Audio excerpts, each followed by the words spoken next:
In August 1914, war erupted in Europe, engulfing the continent in what would become the First World War. As Britain, France, and Russia lined up against Germany, Austria-Hungary, and the Ottoman Empire, the United States, under President Woodrow Wilson, chose a different path: neutrality. America, separated by an ocean and bound by a policy of non-entanglement, remained officially uninvolved. But neutrality did not mean indifference. Before we unpack the turning points, a quick reminder: if you're intrigued by the hidden gears of history and how the world's biggest decisions unfolded behind closed doors, don't forget to like this video, subscribe to the channel, and share it with fellow history enthusiasts. Your support allows us to bring more forgotten moments and detailed breakdowns straight to your screen. As 1914 turned into 1915, American public opinion was deeply divided. Many citizens had roots in Europe: Germans, Irish, British, and Eastern Europeans, and they viewed the conflict through the lens of their ancestry. Meanwhile, President Wilson emphasized impartiality in thought as well as in action. But that ideal was difficult to maintain. The U.S. economy leaned heavily toward the Allies. American banks and industries became deeply entangled with Britain and France through massive loans and armaments contracts. By 1916, the U.S. had lent the Allies over $2 billion, compared to just $27 million to Germany. The country was not fighting, but it was not neutral either. German U-boat activity soon complicated matters. In May 1915, the British ocean liner RMS Lusitania was torpedoed by a German submarine off the coast of Ireland. Among the 1,198 dead were 128 Americans. The German embassy had issued warnings about sailing in war zones, but the event sent shockwaves across the United States. Wilson demanded an end to unrestricted submarine warfare. Germany backed off temporarily, not wanting to provoke U.S. intervention. Still, by early 1916, America began to prepare for the worst. Wilson signed the National Defense Act in June, expanding the Army and National Guard. He also approved naval construction programs, building what he called a navy second to none. That same year, he ran for re-election with the slogan, "He kept us out of war." And he won. But global events were catching up fast. In January 1917, Germany made a fateful decision: it resumed unrestricted submarine warfare, betting it could starve Britain before America could mobilize. Within weeks, American ships were being sunk in the Atlantic. The tipping point arrived in late February, when British intelligence intercepted and decoded the infamous Zimmermann telegram. Sent by the German foreign minister to Mexico, it proposed a military alliance against the U.S. If Mexico would attack the southern border, it could reclaim Texas, Arizona, and New Mexico. When Wilson revealed the telegram to the public on March 1, American outrage was instantaneous. The road to war was nearly complete. By March 1917, the neutrality of the United States was hanging by a thread. German U-boats were sinking American merchant ships without warning. The Algonquin, city of Memphis, and Illinois were all destroyed in quick succession. What once felt like a distant European war was now lapping at American shores. And with the Zimmermann telegram still fresh in public memory, patience was evaporating. President Woodrow Wilson, a man known for caution and principle, now faced an unavoidable conclusion: diplomacy had failed. On April 2, 1917, he stood before a joint session of Congress and delivered a speech that marked a historic pivot. He called for a declaration of war against Germany, stating that the world must be made safe for democracy.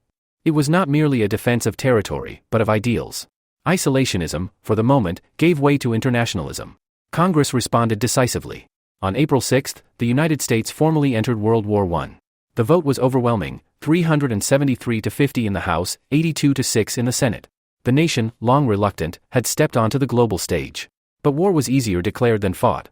The U.S. Army at the time numbered only around 127,000 regular troops, woefully inadequate for the scale of the conflict ahead. Wilson moved swiftly to change that. On April 24, Congress passed the Liberty Loan Act to raise funds for the war effort. Just weeks later, on May 18, the Selective Service Act was signed into law. Every man aged 21 to 30 was required to register for the draft. Within months, millions did. Mobilization wasn't only about manpower. It was about reshaping an entire society. Railroads, industries, farms, and families were now part of the war machine. Wilson created the War Industries Board to coordinate production. The Food Administration, led by Herbert Hoover, urged Americans to conserve. Meatless Mondays and wheatless Wednesdays became national habits. The Committee on Public Information was established to manage propaganda and maintain public support. Posters, films, and speeches flooded cities and rural towns alike. Yet, even as America prepared for war, challenges remained. Troops had to be trained, equipped, and shipped across the Atlantic. That would take time. For now, the Allies took comfort in America's entry, while Germany braced for the eventual weight of U.S. power. But at home, questions loomed: how long would the war last? Would American casualties spiral like those of Britain and France? Could a nation so newly united around the cause sustain its will? April 1917 was a turning point, but the real test was still ahead.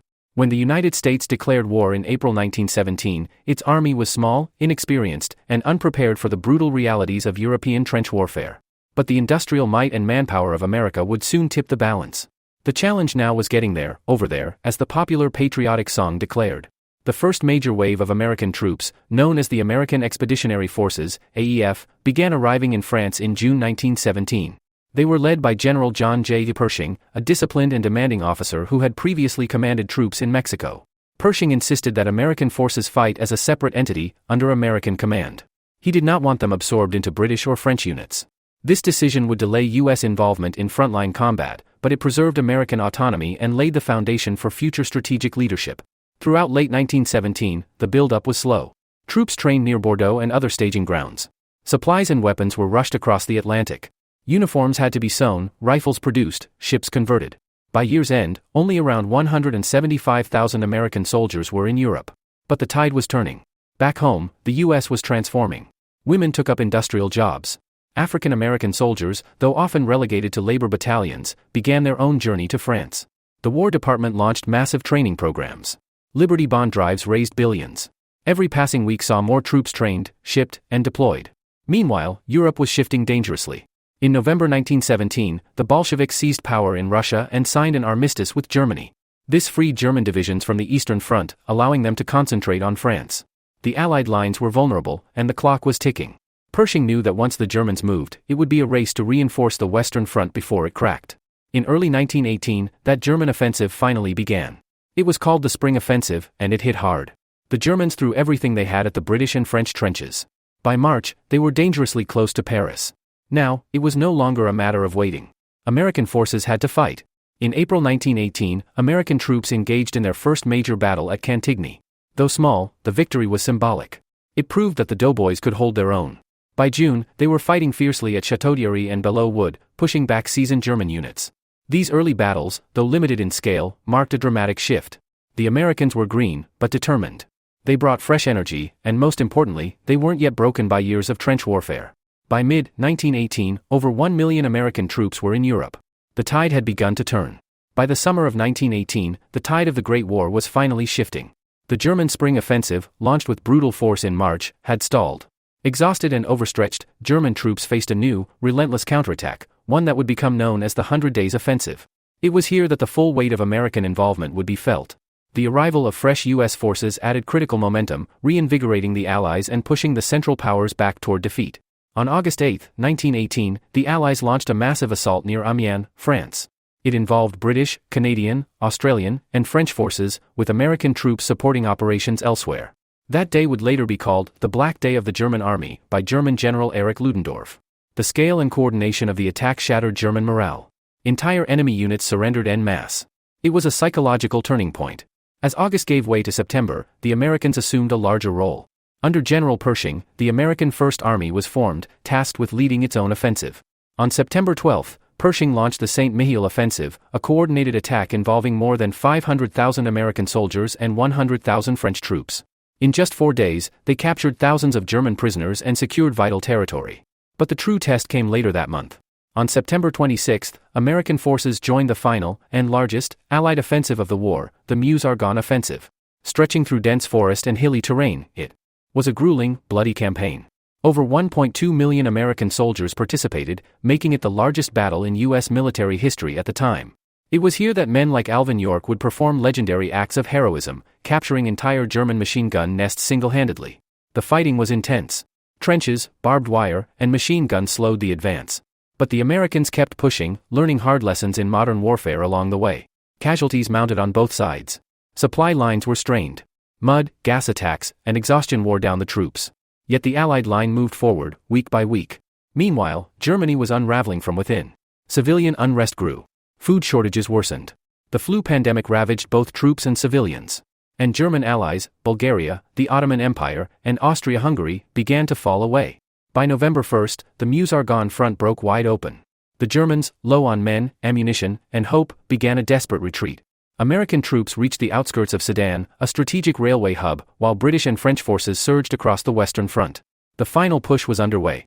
At exactly 11 a.m. on November 11, 1918, the guns finally fell silent. After more than 4 years of relentless bloodshed, the armistice was signed. The First World War, then called the Great War, had ended. But victory was not celebration. It was exhaustion, grief, and the somber realization of what the world had endured.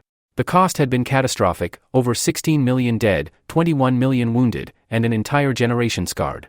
For the United States, the war marked its arrival as a true world power, though it had joined late and fought for just over a year. Still, over 116,000 American soldiers died, and more than 200,000 were wounded. The armistice signed in a railway carriage in Compiègne, France, was not a peace treaty, it was merely a cessation of hostilities. Germany, battered and besieged, had no real choice. Its allies had collapsed. Its people were starving. The Kaiser had abdicated on November 9, fleeing to the Netherlands. A new German republic had taken his place, eager to stop the bleeding. Across France and Belgium, weary soldiers climbed out of the trenches. Some wept. Some stood silent. Others shouted in disbelief. For many Americans, the end came just as they were preparing for new offensives. Thousands died on the very last day, in attacks that continued until the final moment. It was a bitter truth, even the 11th hour took lives. In the months that followed, the world struggled to make sense of the war's aftermath. President Woodrow Wilson, confident in American ideals, presented his 14 points, a blueprint for a fair peace, emphasizing self-determination, open diplomacy, and the creation of a League of Nations. He believed the U.S. had not only won a war but had earned the moral right to shape a new world order. But Europe was not ready to heal so quickly. At the Paris Peace Conference in 1919, Wilson faced hardened Allied leaders like Georges Clemenceau of France and David Lloyd George of Britain. They wanted guarantees, punishments, and reparations. Germany, they argued, must be held accountable. The resulting Treaty of Versailles, signed on June 28, 1919, imposed harsh terms on Germany, territorial losses, military restrictions, and staggering financial reparations. Wilson's dream of a just peace was fractured. Worse still, the U.S. Senate refused to ratify the treaty. America would never join the League of Nations it had helped conceive. In the end, the United States entered the war with reluctance but exited with immense power and an uneasy legacy. The conflict shaped its role in the 20th century, proving that when America moves, the world changes. But the peace that followed was fragile. Another storm was already forming on the horizon.